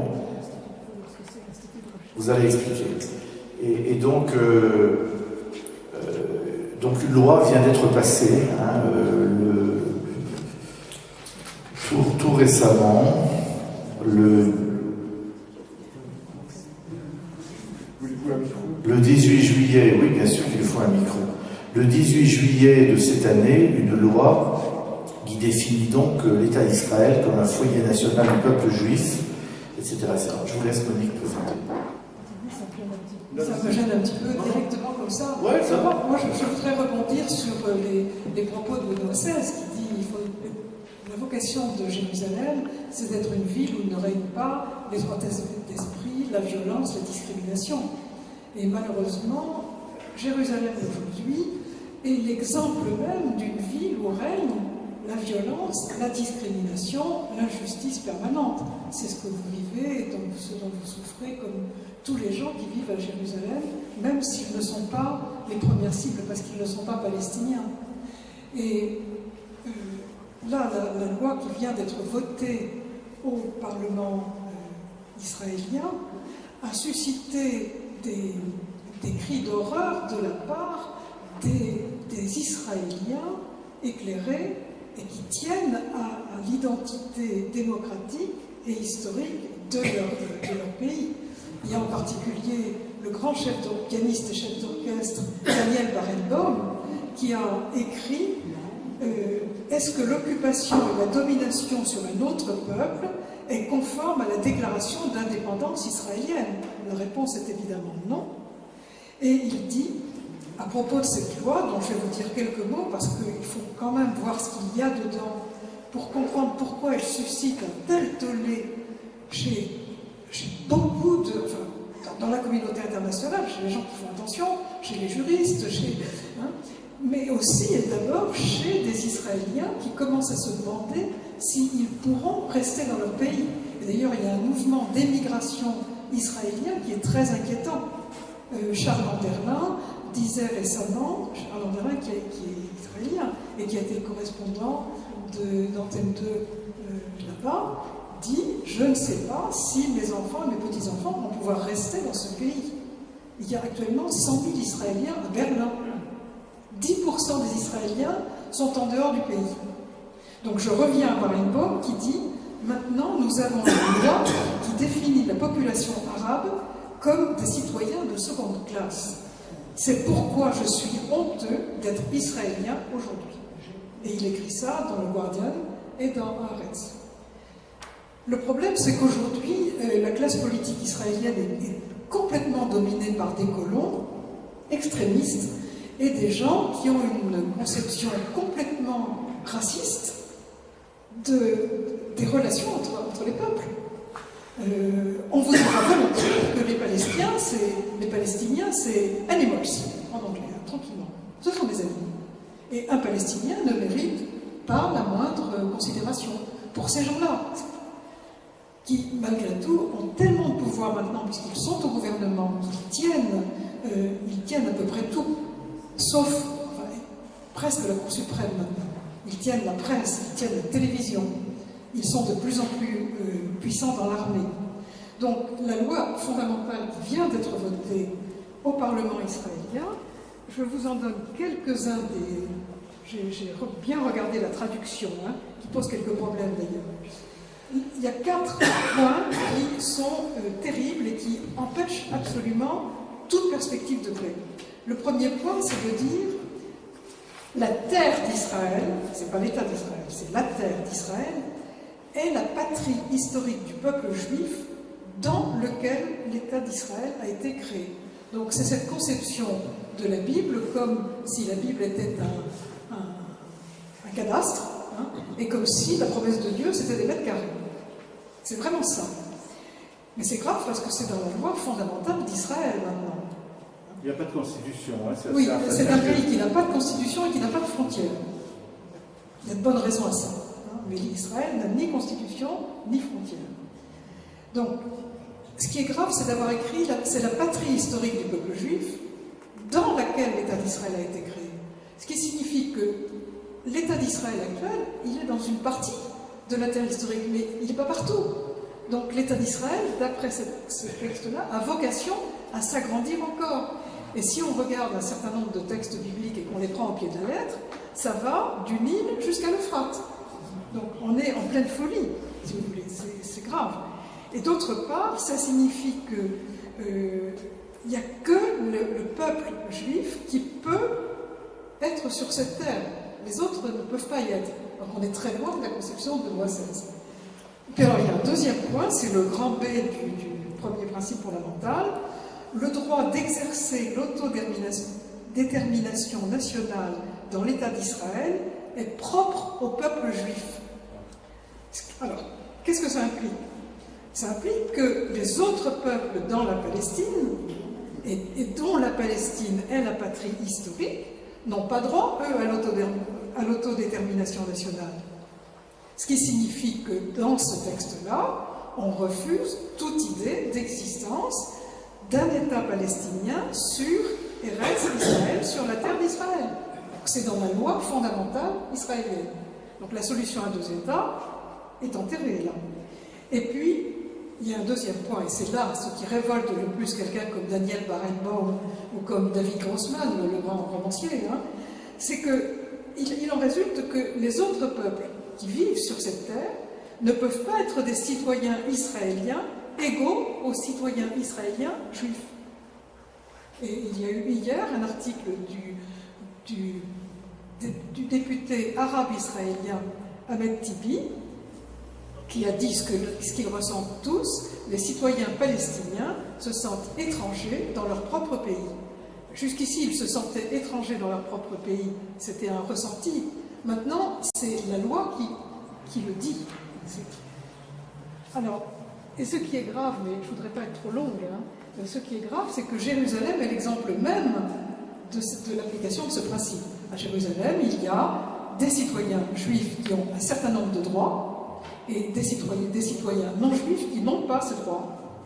Et la loi n'est pas la même pour tout le monde, et la distribution d'eau n'est pas la même pour tout le monde, par exemple. Je vais donner un exemple. Par exemple, quand un étudiant, un jeune Palestinien de Jérusalem, donc qui est né à Jérusalem et qui a le droit de vivre à Jérusalem, part à l'étranger faire des études, s'il s'absente plus de 6 mois, il n'a plus le droit de résider à Jérusalem.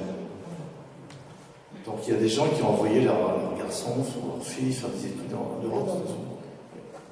Il y a eu 14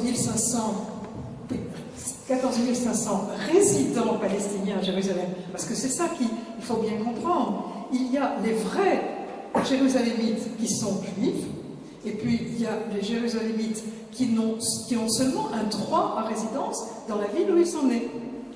Et ceux-là, ils n'ont pas le droit de construire des maisons, ils n'ont jamais le permis de construire, ou très rarement. Ils ne peuvent pas instruire leurs enfants parce qu'il manque actuellement 2672 salles de classe à Jérusalem-Est. Les ordures sont fort peu ramassées à Jérusalem-Est. À Jérusalem-Est, les Palestiniens ont droit à de l'eau une fois par semaine. C'est pour ça qu'il y a des grosses citernes sur leur maison, alors que les Israéliens qui sont de l'autre côté de la rue ont, comme nous, ici, de l'eau 24 heures sur 24. Je veux dire que tout est comme ça. Et la loi fondamentale qui vient d'être votée, finalement, reprend dans les textes la pratique de ce laboratoire de la discrimination qu'est Jérusalem. Peut-être est-ce que je suis trop dure. Les 4 points, vous avez donné 2. Alors, j'en ai donné 2. Il y a un troisième point qui est grave, c'est que les Palestiniens, d'une façon générale, derrière eux, le monde arabe, même s'il les trahit totalement, dit que Jérusalem-Est doit devenir la capitale d'un État palestinien. Alors déjà, l'État palestinien est enterré dans le texte précédent, mais en plus, dans le Grand 3, la capitale de l'État est Jérusalem, entière et unifiée. Entière, ça veut dire y compris Jérusalem-Est, y compris la vieille ville de Jérusalem, et ceci en allant jusqu'à bien au sud, au-delà de Bethléem, jusqu'à bien au nord, au-delà de Ramallah, et jusqu'à bien à l'est, pratiquement jusqu'au Jourdain. C'est-à-dire qu'on prend les terres palestiniennes pour faire un immense Jérusalem autour du Jérusalem actuel, où les Palestiniens seront plus qu'un tout petit groupe qu'il sera assez facile d'expulser. Et enfin, Jérusalem unifiée, ça signifie qu'il n'y a pas de capitale palestinienne à Jérusalem-Est. Enfin, le 7e point qui pose un gros problème, c'est qu'on met dans la loi fondamentale que l'État considère le développement des colonies juives comme une valeur nationale et agira pour encourager et promouvoir leur création et leur renforcement. Mais où est-ce qu'on les crée, les colonies juives? On les crée sur des terres qui appartiennent à des Palestiniens et qu'on chasse de chez eux. Alors vous avez dit, dans certains cas, dans Jérusalem, on achète à prix d'or. Mais combien de fois est-ce qu'on expulse? Combien de fois est-ce que des familles rentrent d'une fête familiale à minuit, trouvent leurs meubles dehors, et une famille israélienne installée dans leur maison? Parce que c'est ça la méthode. Et puis, quand un village est totalement privé d'eau pendant longtemps, quand jamais il n'aura d'adduction d'électricité, les jeunes se découragent. Donc, par tous les moyens, on chasse les gens. Et il y a des villages qui résistent. Donc, ce village de la petite Aed Tamimi, que vous avez dû voir, cette jeune fille blonde qui a giflé un soldat, elle a giflé un soldat parce que son cousin avait été défiguré. Et il est absolument, c'est affreux, ce garçon est défiguré. Il a reçu une grenade lacrymogène en plein dans la tête. Il a le crâne complètement enfoncé. Et cette petite, elle est allée, et les soldats israéliens étaient dans la cour de sa maison, j'y suis allée, je sais très bien où c'est. Ils étaient dans la cour de la maison, elle est allée, elle leur a dit de sortir, elle en a giflé un. Et sa mère l'a filmé, parce que dans cette famille, on filme tout, on fait de la contre-propagande, si vous voulez. On la condamne à 8 mois de prison pour ça, et on condamne en même temps sa mère, parce que sa mère, conformément au droit international, était allée, puisqu'elle était mineure, l'assister pendant son interrogatoire. Eh bien, sa mère a été elle aussi condamnée à 8 mois de prison. Voilà, donc c'est ça qu'il faut voir, c'est que l'extension des colonies qui est prévue dans les lois fondamentales, c'est la fin de l'existence des 3 900 000 Palestiniens de Cisjordanie. C'est une lutte pied à pied pour garder un pied d'olivier, pour garder le droit de cultiver une terre. C'est vraiment une oppression, une coercition terrible. Et c'est pour ça que tous les gens qui, comme moi, depuis moi, ça fait plus de 50 ans que je m'intéresse à cette question, puisque c'est le père Lustiger, qui est devenu le cardinal Lustiger, qui emmenait les étudiants de la Sorbonne en pèlerinage à Jérusalem, et c'est comme ça qu'à 20 ans, j'ai compris qu'il y avait quelque chose qui se passait là-bas et qui était quand même... je n'imaginais pas que c'était possible. Voilà. Ben, ça fait 50 ans et je ne vois pas les choses s'arranger, et c'est vrai qu'on voudrait que Jérusalem soit une ville qui soit témoin de la capacité de vivre ensemble, de l'universalité. Au contraire, actuellement, c'est une ville de violence et de discrimination permanente. Voilà, alors pour conclure, voilà l'Église, bon, on essaie de vivre ensemble et on fait des pèlerinages, on invite les gens à venir voir quand même. École biblique où je suis, on étudie la Bible, on soit des étudiants, on prie pour la paix, voilà, courage.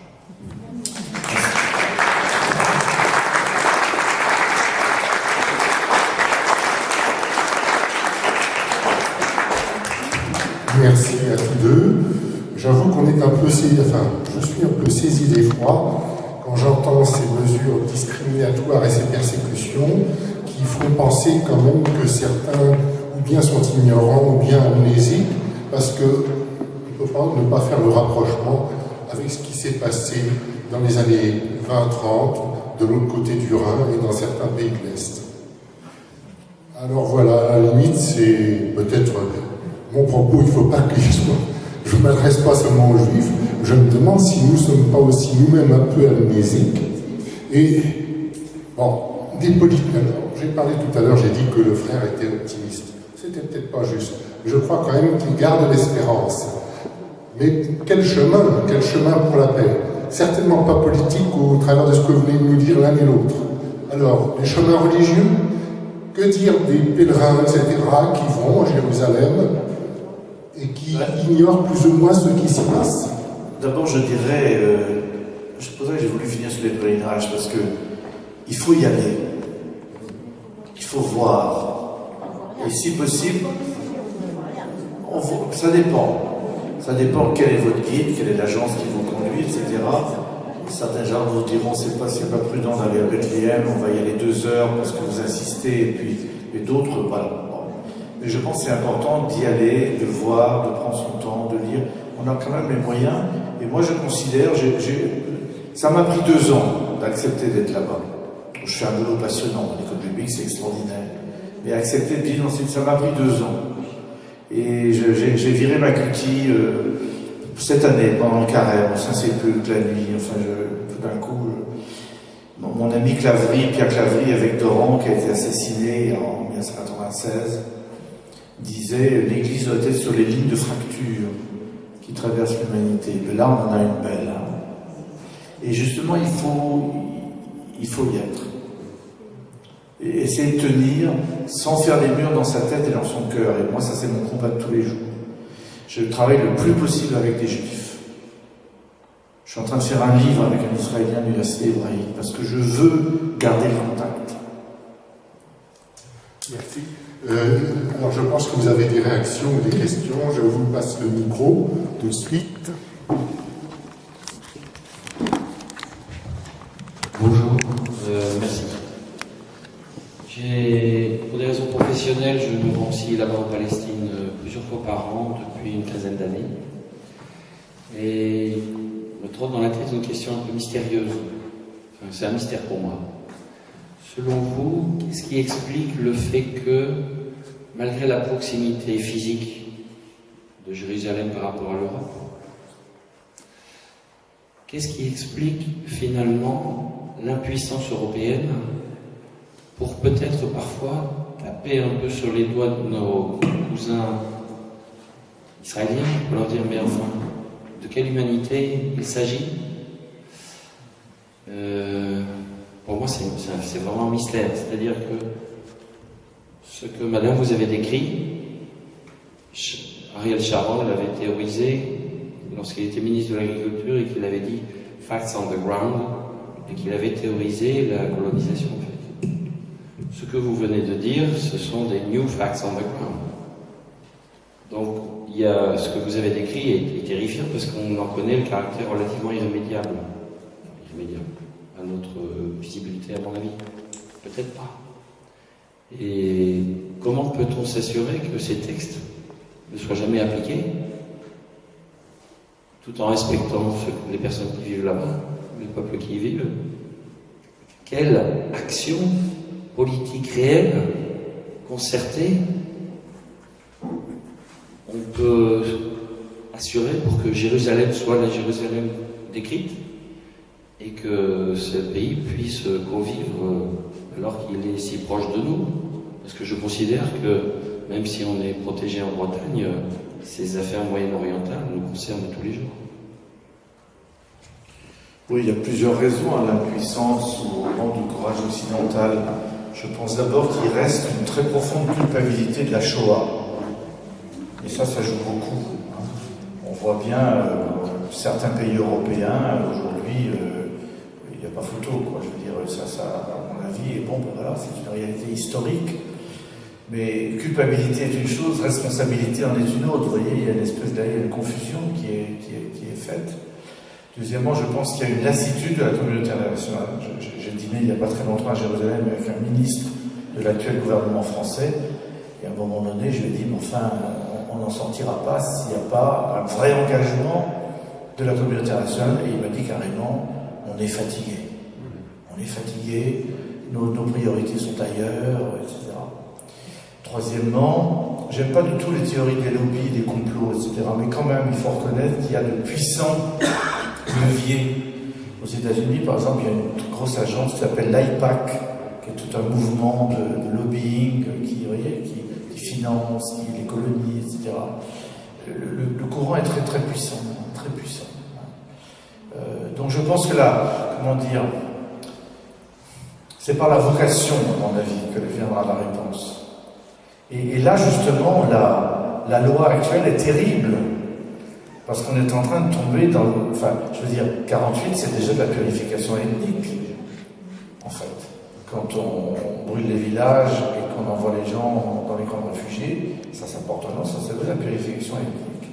Mais aujourd'hui, on en fait quasiment force de loi, non plus le droit de citer, et d'ailleurs de langue aussi, parce que la seule langue aujourd'hui acceptée officiellement est l'hébreu, désormais. Donc, je crois que, si vous voulez, les fondateurs de l'État d'Israël, qui étaient souvent des libéraux, des gens qui venaient de l'Europe des Lumières, qui venaient de Russie, de Lituanie, d'Europe centrale, de Pologne, etc., c'était pas du tout leur projet. Et les kibbutz, etc., les premières années, il y a eu une espèce de rêve un peu idéalisé d'ailleurs, mais qui a fasciné, qui était intéressant. Et aujourd'hui, ce qui est en train de se mettre en place est tout simplement une espèce de trahison dramatique. Alors ne parlons pas des dégâts sur la jeunesse, par exemple, quand vous avez une jeunesse qui va tous au service militaire pendant 2 ans ou 3 ans, 3 ans les garçons, 2 ans les filles, et qu'on met dans des situations de violence, vous voyez, de haine de l'autre, les soldats qui tirent, par exemple, derrière le talus à Gaza. Oui, à balle, voilà. Je veux dire, on ne fera pas croire que ces gamins, oui, c'est ça. L'an dernier, j'avais fait une conférence à Tréguier avec l'amiral Merer, Laurent Merer, qui a été préfet d'Atlantique, et qui est venu avec sa femme comme observation sur les checkpoints.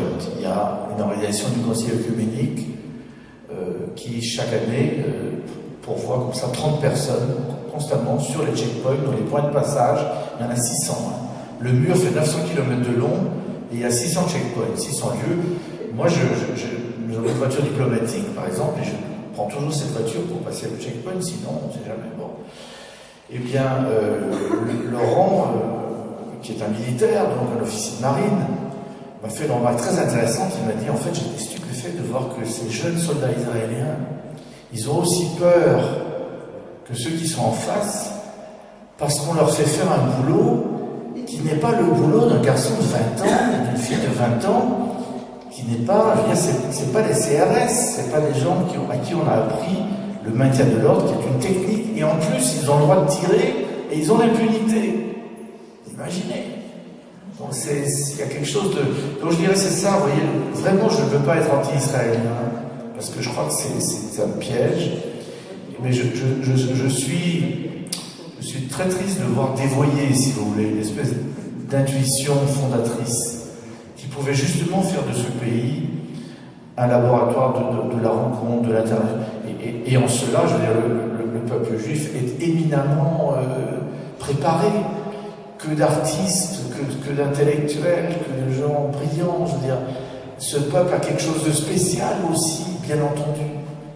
Mais c'est pas pour se faire une espèce de loi de purification ethnique. C'est au contraire pour être peut-être justement un ferment d'autre chose.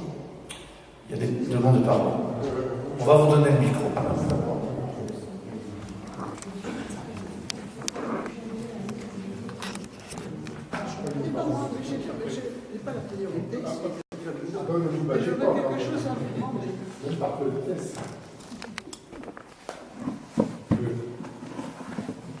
Excusez-moi, une question en Israël.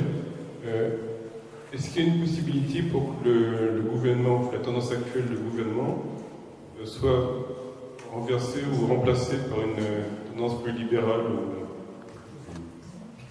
Tout peut arriver, bien entendu, mais on constate tout de même une vraie droitisation de la société. C'est-à-dire que, vous savez, les gouvernements et les élections reflètent tout de même un peu aussi l'état réel du pays. Et ce gouvernement, je crois, très à droite, en effet, Netanyahou est extrêmement habile. En fait, Netanyahou a besoin de la guerre. Il a besoin de la guerre parce que c'est ça le nerf qui fait tourner son système. La paix, et d'ailleurs les Palestiniens seraient aussi, l'actuel leadership palestinien, je ne sais pas s'ils ont tellement intérêt à la paix parce qu'ils sont tellement, je dirais, dans l'assistance internationale, dans, je dis le leadership, je parle pas du peuple. Donc oui, ça peut changer, mais on n'en prend pas le chemin. Je crois qu'il faut faire très attention et ne pas dire Israël d'un côté, la Palestine de l'autre. On n'est pas du tout dans un conflit symétrique. Du côté palestinien, en réalité, il n'y a rien. Il y a l'autorité palestinienne qui n'a de l'autorité sur rien, sauf quand il s'agit de faire la police chez les Palestiniens au profit des Israéliens. Ce sont des collaborateurs. Et Leila Shahid, récemment, le dit clairement.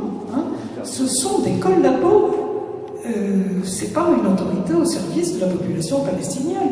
Et c'est nous qui payons l'occupation. C'est nous, Européens, qui, en finançant l'autorité palestinienne, finançons le calme, c'est-à-dire l'emprisonnement et la torture de jeunes Palestiniens par des prisonniers palestiniens au profit des Israéliens. Et Monseigneur Sabar, dont vous parliez, a des mots terribles là-dessus. Il m'avait dit, par exemple, il y a un an, les Palestiniens sont pris entre l'occupant et la dictature palestinienne. C'est terrible. Je vais intervenir d'une manière un petit peu décousue. D'abord, je vous remercie beaucoup pour votre prise de parole. C'est dommage qu'elle vienne un peu si tard, parce que tout ce que vous nous avez dit, ça couvre et ça s'exprime depuis des décennies.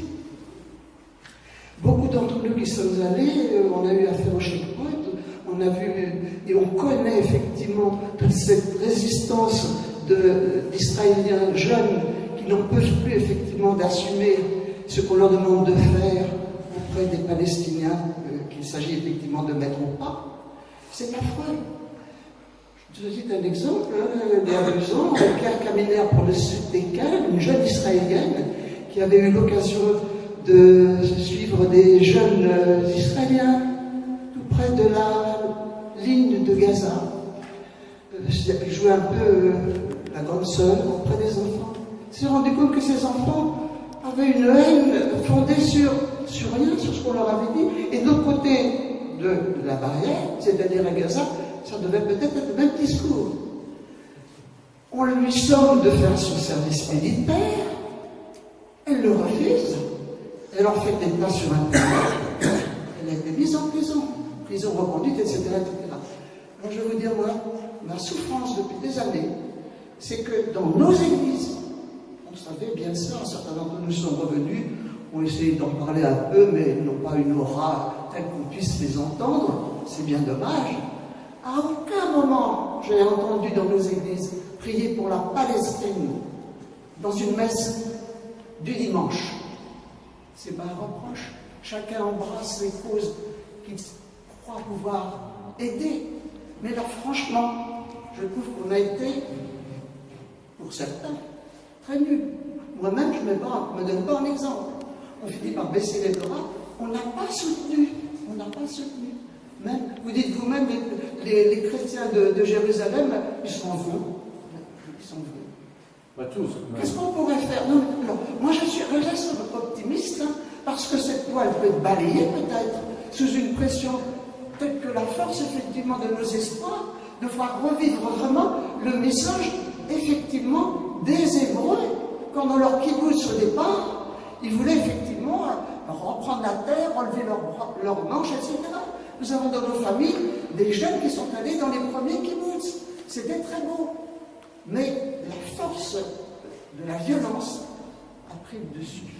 C'est très compliqué. Ça met la politique au sens très large. Oui, mais vous voyez, ce qui est aussi intéressant, c'est que ça nous amène à nous regarder nous-mêmes. C'est-à-dire que, vous voyez, les murs, voilà, on est en train d'en refaire en Europe maintenant. Donc là, il en est question. Et puis, vous voyez, toute cette dynamique de construction européenne, de rapprochement des peuples, je veux dire, Jean Monnet, Schuman, etc. On est loin de tout ça aujourd'hui. Hein. Vous voyez, les dernières élections en Europe centrale, au moins de l'Est. Et donc, vous voyez, c'est pour ça que je dis que Jérusalem est une espèce de laboratoire, hein, c'est comme vous mettez le doigt sur un abcès, mais ça touche des choses qui diffusent très au-delà et qui concernent. Il y a une question, je voulais au fond. Je vais passer le micro, mais en attendant comment je fais le chemin, je pose juste une question. Vous avez parlé des ultra-orthodoxes juifs, mais je pense qu'il y a aussi des libéraux, des modérés, comme en islam. Alors, quelle voix font-ils entendre l'un et l'autre? Plein, mais je veux dire, ils sont effondrés, ils sont. D'abord, je veux dire, en plus, Jérusalem est une ville très spéciale, c'est la ville religieuse. Moi, la première année, je ne suis pas sorti de Jérusalem parce que voilà, je découvrais mon boulot, il fallait que je travaille. La deuxième année, un jour, j'en pouvais plus, je suis allé à Tel Aviv. Je suis allé dans un bar, et puis j'ai bu un coup, et puis je dînais avec un ami, etc. Et le barman, je lui dis, qu'est-ce que c'est sympa chez vous? Il me dit, oui, je dis, ça me fait du bien. Il me dit, oui, vous vivez-vous à Jérusalem? Mais vous êtes fous de vivre là-bas. Un Israélien. Pour le monde israélien très laïque, et même pour des religieux israéliens, mais qui ne sont pas, vous voyez, qui ont une vraie ouverture culturelle, ce qui est devenu aujourd'hui, en tout cas l'autorité, le gouvernement israélien, l'État d'Israël, est une espèce de drame. Enfin, c'est... Oui. Comment se fait-il alors qu'aux élections, si ils sont très nombreux à être effondrés, que les élections sont truquées? Non, les élections ne sont pas truquées, je pense, mais il y a des courants dominants, des courants plus militants. Je veux dire, être nombreux à penser quelque chose, ça ne veut pas dire qu'on va l'emporter, parce qu'il faut pour cela être organisé, il faut, vous voyez, il faut être appuyé, il faut être financé, il faut être... au fond là-bas, oui. Bonsoir. Alors j'avais une question par rapport aux États-Unis. Je voulais savoir pourquoi est-ce que les États-Unis ont autant de pouvoir sur ce conflit, sur les décisions israéliennes, et que peut gagner les États-Unis sur toutes ces prises de décision? Les États-Unis ont un pouvoir d'avoir important à l'échelle mondiale. Et ils interviennent en Europe, ils interviennent en Afrique, ils interviennent en Chine, ils interviennent il y a déjà une dimension internationale de la puissance américaine, qui d'ailleurs est probablement un peu sur son déclin, mais enfin c'est encore la puissance mondiale dominante. Deuxièmement, le Moyen-Orient cristallise beaucoup de choses, parce que d'abord il y a le pétrole, moins vital aujourd'hui pour les États-Unis, mais tout de même qui reste important à l'échelle mondiale. Et surtout, vous avez ce face-à-face Iran-Arabie et monde sunnite, monde chiite, si vous voulez, qui est devenu très crucial, à telle enseigne que le fils MBS, Mohammed Ben Salman, heureusement aujourd'hui désavoué par son père, aujourd'hui même, l'héritier, le prince héritier d'Arabie Saoudite, s'est rapproché de l'État d'Israël après avoir passé 15 jours aux États-Unis et a dit finalement pourquoi? Parce que le grand ennemi aujourd'hui du monde sunnite, c'est l'Iran, et donc ça fait le jeu, c'est tout à fait le jeu de la politique actuelle de Donald Trump. Donc il y a une diabolisation de l'Iran, et donc du coup les ennemis sont les amis, alors ça. Et aussi, évidemment, des lobbies puissants, mais j'aime pas trop entrer dans cette rhétorique du lobbying, etc., bien que ça existe. Même, on peut dire que New York est la première ville juive du monde, que l'électorat juif aux États-Unis est très, très flatté. Mais c'est pas l'électorat juif qui est le plus lourd dans cette affaire, c'est l'électorat de Donald Trump, qui est l'électorat des évangéliques américains, qui sont persuadés qu'une fois qu'on aura réuni le peuple juif sur la terre d'Israël, dans une interprétation totalement délirante de l'Écriture sainte, eh bien, s'ils ne se convertissent pas au christianisme, à ce moment-là, ils iront tous en enfer, mais s'ils se convertissent au christianisme, là, ça sera le règne de Dieu sur la terre. Et ils sont des millions à le croire. Trump, évidemment, s'en moque éperdument, mais son vice-président, lui, le croit, Mike Pence, il fait partie de ce groupe-là, et c'est ce groupe-là qui pèse le plus, beaucoup plus, que l'électorat juif, qui lui est divisé et qui compte beaucoup de gens libéraux qui ne soutiennent pas du tout cette politique. De même qu'en France, dans la communauté juive, beaucoup ne se reconnaissent pas du tout dans le discours du CRIF et le discours toujours pro-israélien du CRIF. Pas du tout. Quelqu'un comme Ronnie Broman, l'ancien président de Médecins du Monde, qui lui-même est israélien, puisqu'il est né en Israël de parents juifs, est un des critiques les plus sévères qui existent contre la politique actuelle de l'État d'Israël. Vous avez tout à fait raison. Il y a une sorte de millénarisme, si vous voulez, de messianisme dans ce mouvement évangélique américain, très très puissant, qui est en effet l'électorat de base de Donald Trump. Ce sont ses électeurs. Et il y a eu une histoire très drôle. Lors d'un des voyages de George Bush à Paris, il parle à Chirac de la bataille d'Armageddon. Armageddon, c'est donc en gros la bataille finale qui va... Alors Chirac, Armageddon, il appelle un de ses conseillers, qui contacte quelqu'un qui est devenu un ami, Thomas Römer, qui a la chaire du monde biblique au Collège de France, et qui lui explique en effet Armageddon, c'est une bataille dont on parle dans le livre de Daniel, etc. Et vous voyez, c'est une espèce d'univers un peu délirant.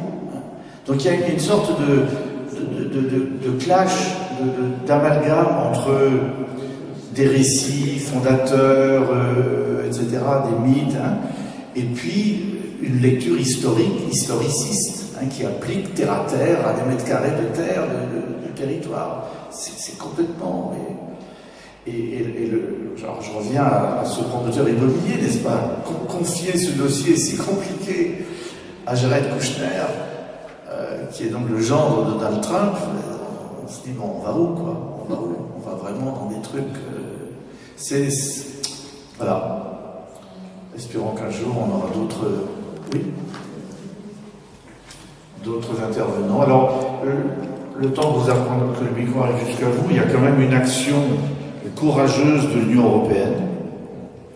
Donc, vous savez qu'il y a des ambassades en Israël qui sont à Tel Aviv et que plusieurs pays occidentaux, en tout cas européens, ont des consulats à Jérusalem, qui font fonction d'une certaine manière d'ambassade pour le territoire palestinien.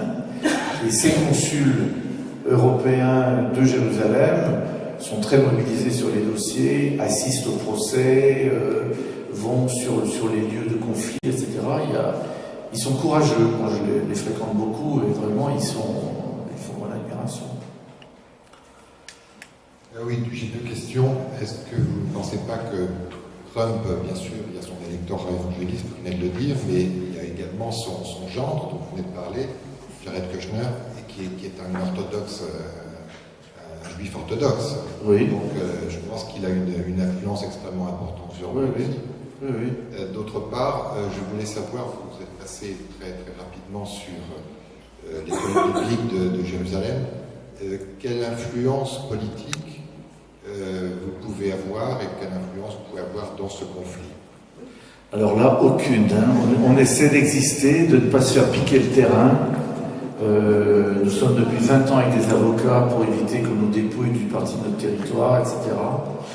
C'est compliqué parce que faire de l'archéologie dans un pays où l'autorité de l'État ne respecte pas le droit international, c'est compliqué. J'ai été convoqué par le directeur des antiquités israéliennes au mois d'octobre pour répondre à un certain nombre de questions. Quel est votre staff? Quel est votre laboratoire? Et le consul m'a dit, vous n'avez pas cette convocation. Elle n'est pas légitime. Je n'ai pas à répondre à une convocation. Et donc j'ai dit au monsieur, voilà, je suis désolé, mais je ne viendrai pas. Si vous avez quelque chose à me dire, passez par mes deux autorités de tutelle, qui sont le consulat général de France à Jérusalem et l'annonciature apostolique en Palestine. Un petit peu pas aimé ça. Mais comme en même temps on travaille, on les connaît. Donc un autre m'a dit, mais attendez, c'est des paperasses, c'est des bureaucrates, on va venir prendre le café, vous cassez pas la tête. Alors on fait le café, on invite les responsables de l'archéologie, et puis en sortant, je demande au nouveau directeur de l'archéologie qui venait se présenter, alors vous, quel est votre domaine, quel est votre... Je voulais dire, est-ce que vous êtes spécialiste du byzantin, ou bien de l'hellénistique, ou bien du bronze, il rigole. Je dis, ah bon? Il me dit, oui, en fait, j'étais le numéro 2 des services de renseignement israéliens. Je suis bête. Tout est politique, si vous voyez. Et donc, nous faisons notre travail. D'abord, on est là, premièrement. Et c'est la force des religieux. C'est que les crises, on les traverse. On mange de la vache enragée, mais on traverse. En Irak, dont on parlait tout à l'heure, où j'ai beaucoup travaillé aussi, on a perdu nos maisons, nos églises, etc. On est resté. Et on est avec les gens dans les camps de réfugiés. Et si un jour elles viennent chez eux, on reviendra chez eux. Je suis invité à y aller en septembre. Bon, premièrement, on est là. Deuxièmement, je pense qu'on essaye, on n'y arrive pas toujours, mais on essaye de ne pas rajouter des murs dans nos têtes et dans nos cœurs. Mais ça, c'est un combat de tous les jours. Tous les jours. De ne pas dire « ils sont comme ci ». Ils sont comme ça. Il n'y a pas de « ils ». Il y a des Palestiniens, il y a des Israéliens, il y a des tendances politiques. Troisièmement, j'ai remis cette diapo, prier pour la paix, essayer de garder l'espérance. Et puis quatrièmement, oui, de faire connaître, faire voir. C'est pour ça que je fais ces conférences, j'accueille volontiers les pèlerins qui viennent. Il y avait une diapo sur... C'était avant... C'était vous voyez, les étudiants de l'école biblique, là, à droite, à Petra, ça c'était une photo au mois de mai dernier, les jeunes en pèlerinage au lac de Tibériade. On fait, voilà, tout en faisant notre métier de bibliste, de spécialiste de la Bible, de l'histoire du Proche-Orient ancien, l'archéologie, on essaie vraiment de rester sur ce lieu sensible pour témoigner quelque chose. Et à mon sens, aujourd'hui, après cette loi épouvantable, redire la vocation de Jérusalem, c'est la vocation à l'universalisme, car en elle tout homme est né. Là, il y a un vrai message et il y a une réponse. Merci beaucoup pour votre conférence passionnante. Moi, j'ai une question toute simple et votre message qui est, je trouve, très beau, d'avoir une Jérusalem qui soit un laboratoire de vivre ensemble. Est-ce que dans votre entourage, est-ce que vous êtes nombreux à penser cela? Est-ce que vous avez d'autres personnes qui pensent cela? Et une autre petite question qui serait, est-ce que vous pourriez faire ce genre de conférence, cette conférence-là, à Jérusalem? Être nombreux, je crois, oui, je crois. Vous savez, ceux qui vivent à Jérusalem et qui y vivent depuis longtemps ont vu toutes ces drames, hein, toutes ces guerres, tout ça. Ils sont restés, parce qu'ils croient que c'est important d'être là. D'abord, on y est envoyé, on a une mission, on a quelque chose à faire. Moi, je m'occupe d'une faculté d'études publiques, mais il y en a d'autres qui s'occupent de pèlerins, il y en a d'autres qui font de la formation, de ceci, de cela. Donc voilà, on fait le travail auquel on a été appelé. Et puis deuxièmement, donner à voir ne pas désespérer, mais c'est pas facile, il y a des gens qui dérapent, il y a des gens qui disent ils sont comme si ils sont comme ça. Pourrais-je faire cette conférence à Jérusalem? Ça dépend où. Je serais heureux de la faire. D'ailleurs, j'aimerais bien un jour la faire avec des amis israéliens, justement. Retricoter ce sujet avec des amis israéliens. J'aimerais bien faire ça un jour. Parce que ils auraient beaucoup de biscuits, ils auraient beaucoup de choses à dire sur comment eux, ils voient évoluer leur société, etc. Et évidemment, il y a d'autres lieux où je ne pourrais absolument pas le faire. Dans les lieux ultra-orthodoxes, tout ça, je me ferais jeter des tomates.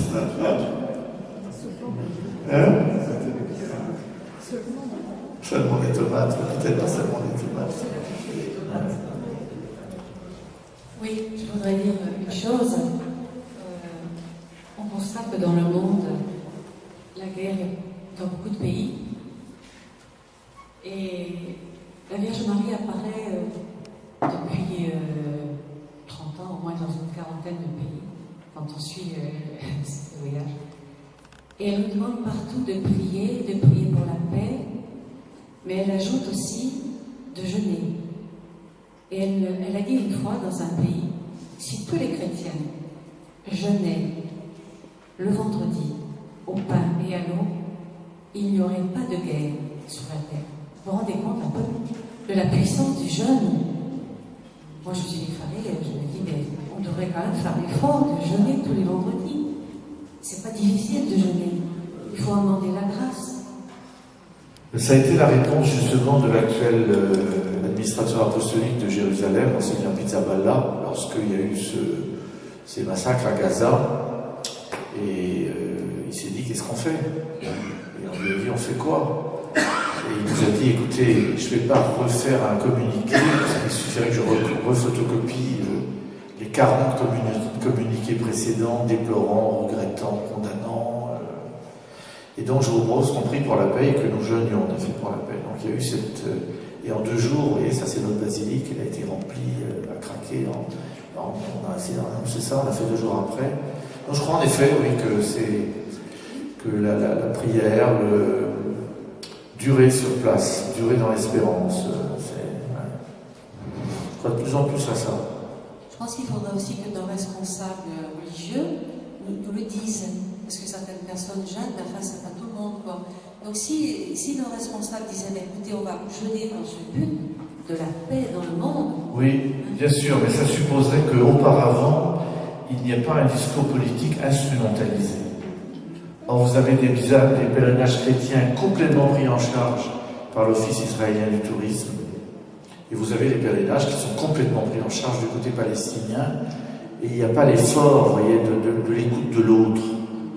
Et donc, ça supposerait aussi que voilà, il y a du boulot à faire. Mais certains, comme il y a des groupes comme Route Biblique, etc., qui font très bien ça, qui font très attention.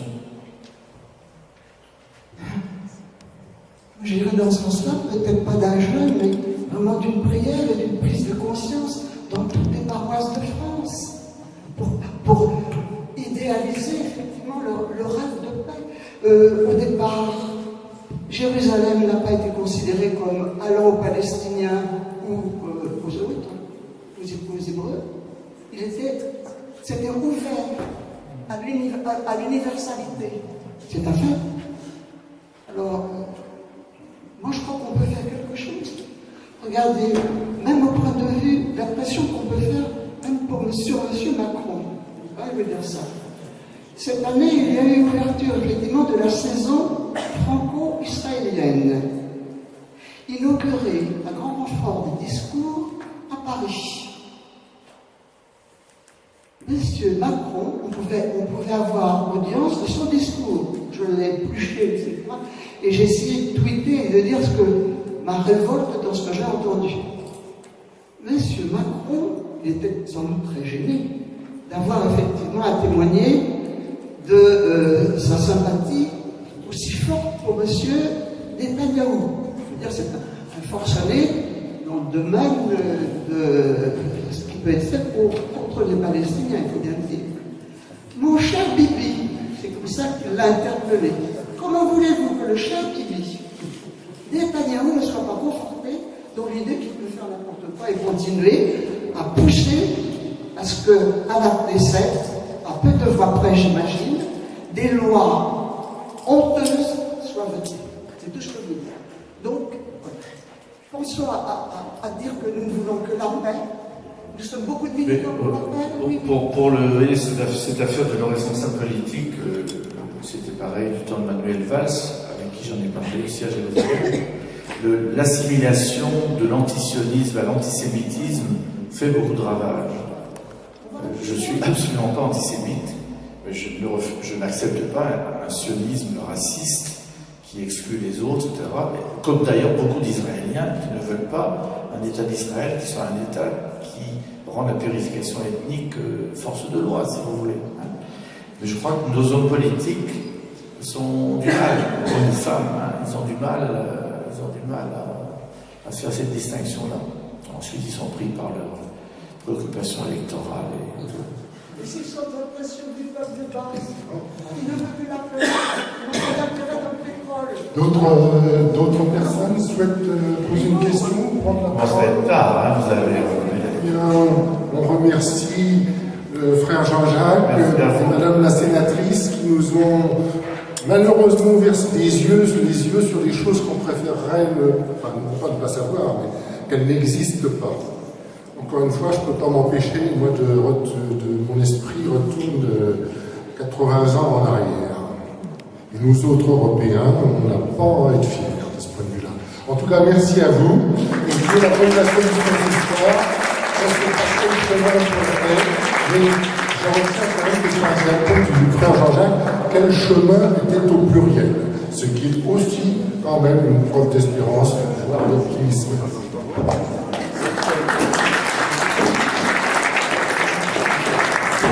Encore un mot, parce que la semaine prochaine, finalement, nous allons, non pas sur le même sujet, mais quand même, la semaine prochaine, nous allons écouter Bruno Hubert, qui est philosophe, nous parler des religions face au fanatisme.